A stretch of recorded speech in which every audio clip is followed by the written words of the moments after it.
cluster head teachers, respective school management, early childhood education teachers, Ministry of Education officials, parents, well-wishers, of course our over-generous media partners, ladies and gentlemen and their children. Nisambula Vinaka, and a very good morning to you all. It's indeed a pleasure to be here with you this morning for the launch of your early childhood education. This is my second visit to the school.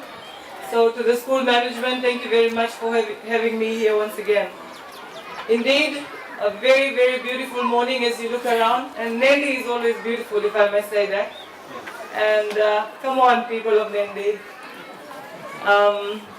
And it's always good to be back in my hometown. As mentioned, I did my primary school here.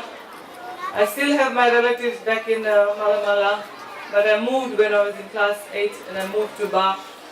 But always, always a pleasure to be here in Ba. And you will see I'm wearing green today too. Normally I wear black because I support Ba, but this morning it's all for Nandi. Welcome to the joys of parenthood, parents. It's good to see you here with your beautiful little children. And I'm sure if we were given a wish, or to all the parents, we would wish to be children again. But unfortunately, we cannot turn back the clock of time. As parents, we now have our responsibility to see that we give the best, the very best to our children. Unfortunately, in Fiji, as we hear, we look and we read and we see, things are not as what we expect. So having this gathering with you here this morning gives me an opportunity to share some of the things that the government is doing, some of the things the ministry is doing to ensure that our children are protected. You and I, with the stakeholders, we have a shared responsibility towards positive parenting of our little ones.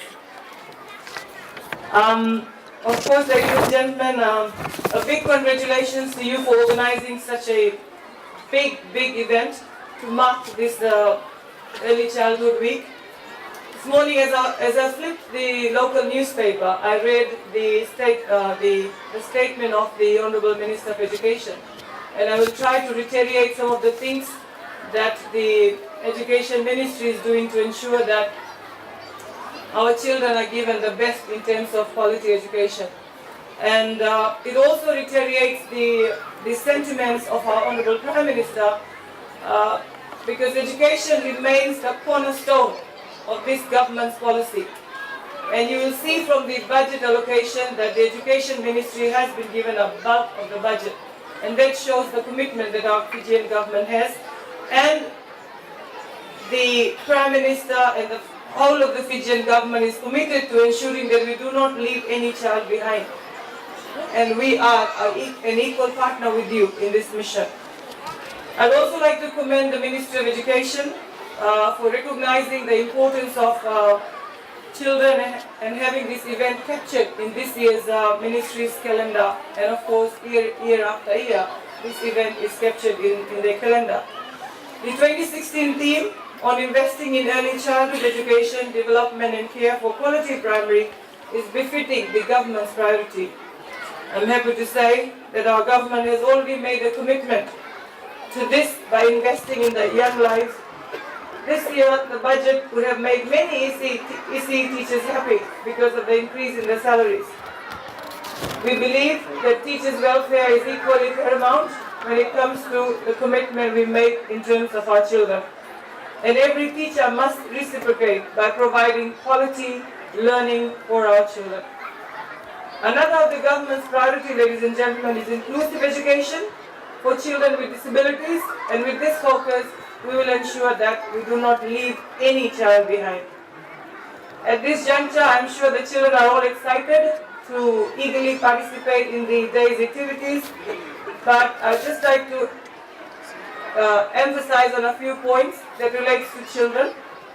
While education is the right of every child, it is also the responsibility of every child to be in school. Sometimes as we do our patrols in the cities and towns, we see children of schooling age still walking around the streets, roaming aimlessly, And then that leads to a question: where are the parents? Are you aware where your child is? So this is where positive parenting comes in. It's important that you come to school every day and go home each day with something new to share with your parents. To the children, you must share with your parents what your teachers teach you. So they are also part of your learning. Each one of you, for parents, make sure your child has a goal. That is very important. So that he or she knows in which direction he or she is headed to. Okay? And as parents, you must ensure that you support your child so that he or she can reach his or her own goal. If we go back to our generation, and most of you probably belong to my generation, if we go back, there was very little parental involvement. Give the bag, give the food, and off the child goes, barefoot, with one plastic full of books or something like that. But look at how the changes have taken place. Our children probably have, and this is the best environment for our children to go to school. So please do not keep your child at home for any other reason apart from the child being sick. Okay? And to the children, those of you who can understand what I'm trying to say, each day, make each day a different one, learn from your mistakes, and see that you do not commit the same mistake the next day. Okay?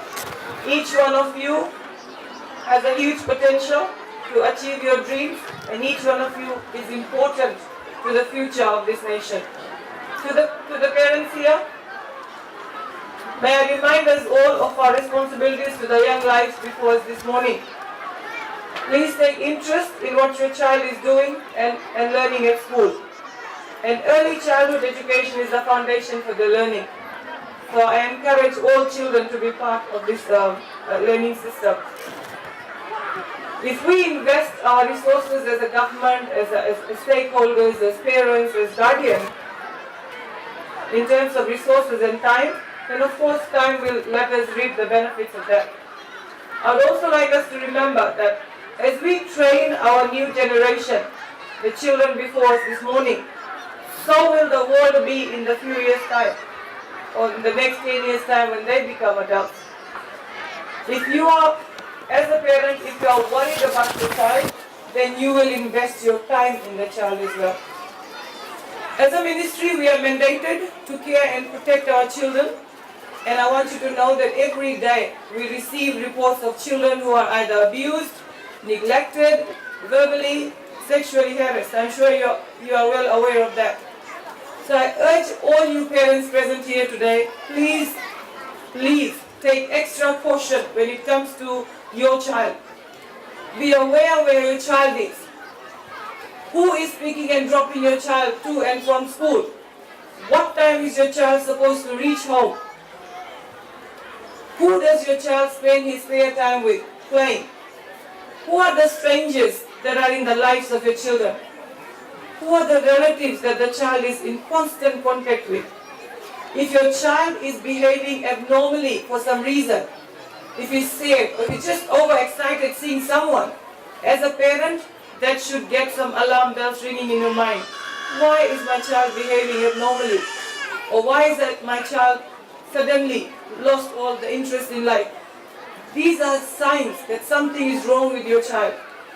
We have cases of abuse, sexual harassment, rape that has been coming up, revealing that very young children are now being abused.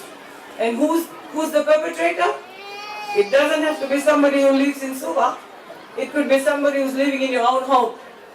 It could be somebody who's a relative, somebody who's a neighbor.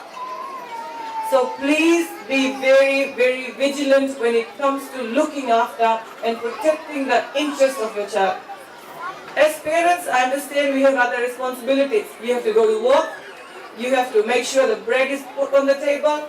But your child is your priority. Your child is our priority. That's why I say, together we must have a vested interest in the welfare of our children. Many a times parents are not aware that the child has been abused. The child has been verbally abused, sexually abused, emotionally abused.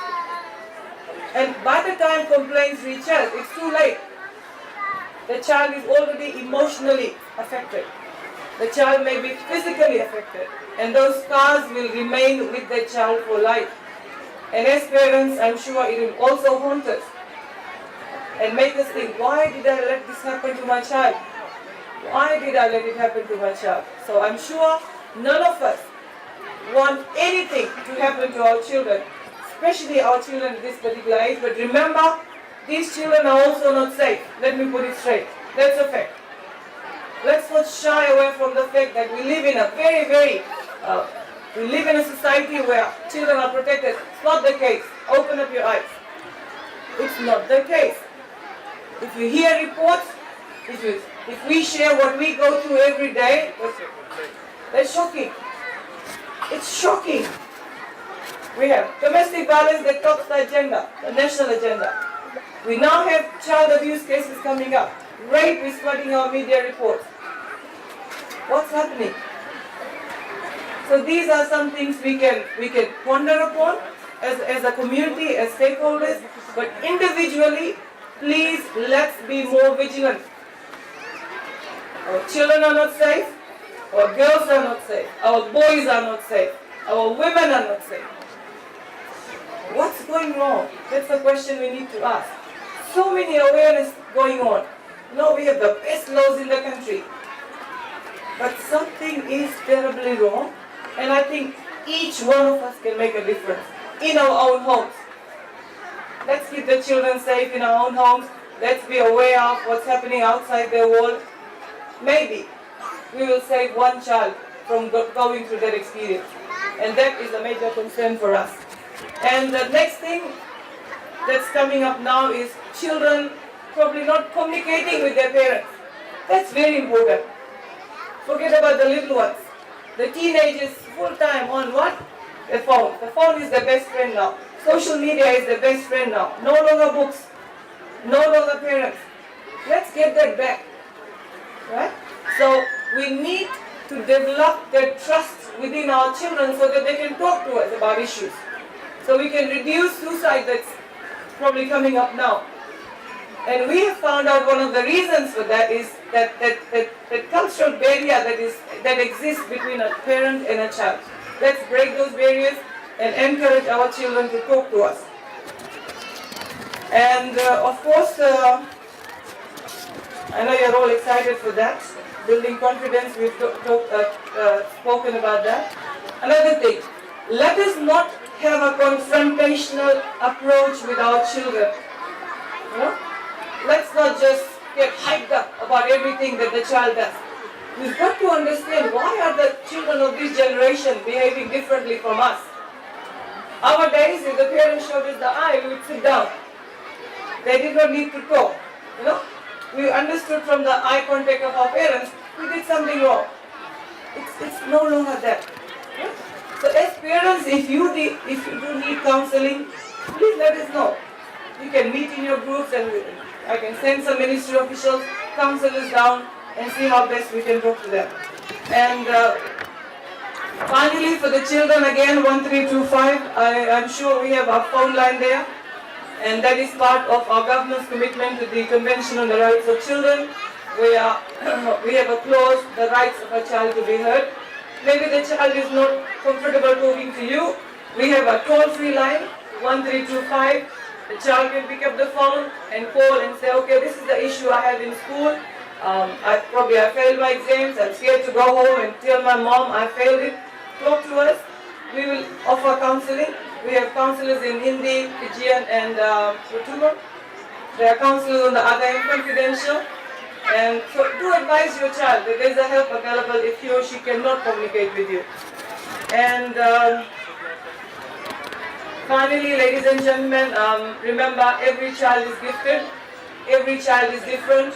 Do not compare your child to another child. Your child has different potential. Your child has different capabilities. Okay? Your child is unique. And let's develop that unique talent that your child has. He or she may not do well in school. The interest may be in sport or art. Push your child towards that so that he is happy. And Finally, coming back to today, education. Education, remember, is not only the ladder of opportunity, but it is an investment in our future. Okay? So with these few words, ladies and gentlemen, I have much pleasure in declaring your 2016 Namely Early Childhood Week officially open. And I wish and hope that we all work together to keep all our Fijian children safe, healthy, and happy. Thank you very much. Please enjoy the rest of the day. After this order from Wilchens. They own shop. Yeah, we're just doing Malali. Oh, sausage. Malali, yeah. Okay, yeah. I'll just take this mark over there, then we'll... Yeah, set.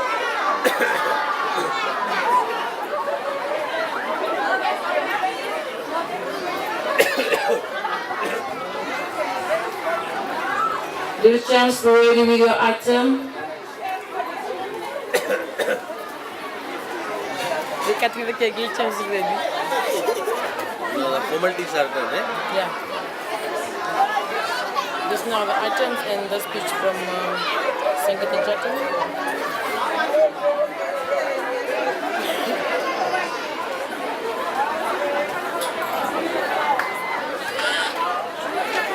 Lisa.